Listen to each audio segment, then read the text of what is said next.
about guns, it's about control. Throughout history, disarming the populace has always been a precursor to oppressive regimes.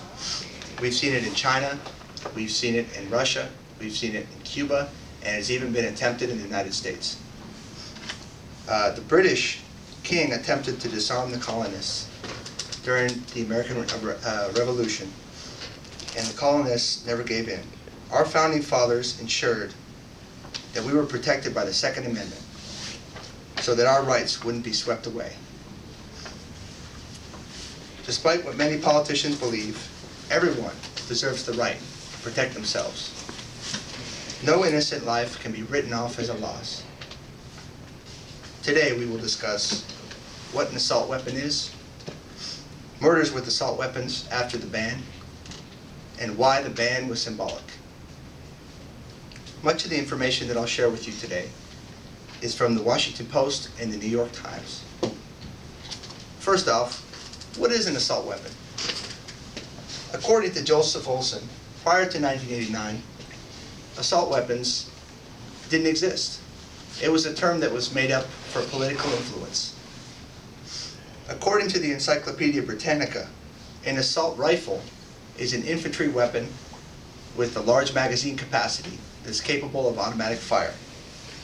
Semi-automatic rifles are not assault rifles.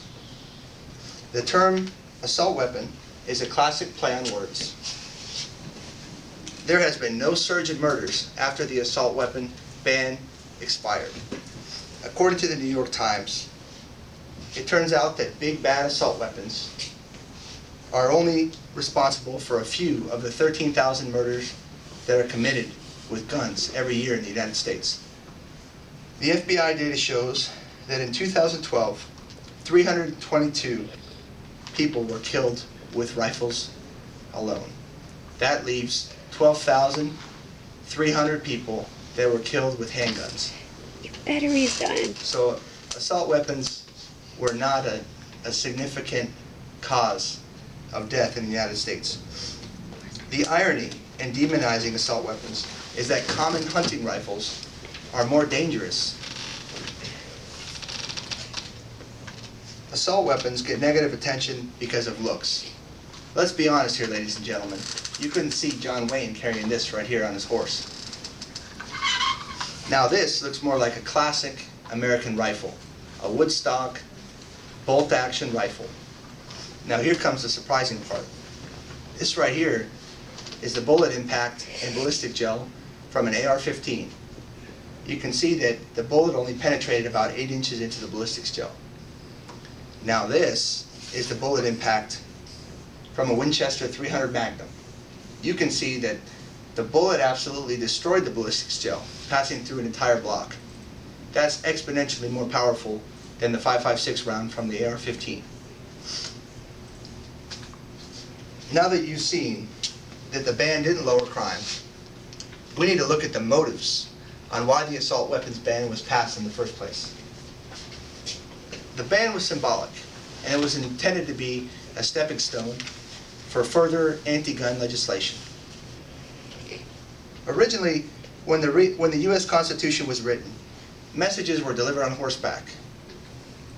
The colonists used muskets. Many anti-gun personalities argued that the Second Amendment doesn't say anything about assault rifles. I argue that the First Amendment doesn't say anything about telephones. Ladies and gentlemen, the laws change with our times. 2 days after the assault weapons ban was passed, in 1994, the Washington Post published an article that said, "The provision is symbolic, and we hope that it will be a stepping stone for future anti-gun legislation." Despite what many politicians believe, everyone deserves the right to protect themselves. No innocent life can be written off as a loss. We went over what an assault weapon is, murders with assault weapons after the ban, and why the ban was symbolic. Ladies and gentlemen, what is ironic about gun control is that if a man in a bad neighborhood wants to keep his family safe, or a rape victim wants to protect themselves from further abuse. These same politicians that have their own protection want to take guns away from people that are just trying to take care of themselves and their family.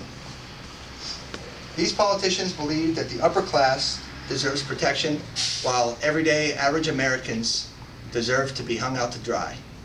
Ladies and gentlemen, that concludes my speech. Thank you for listening.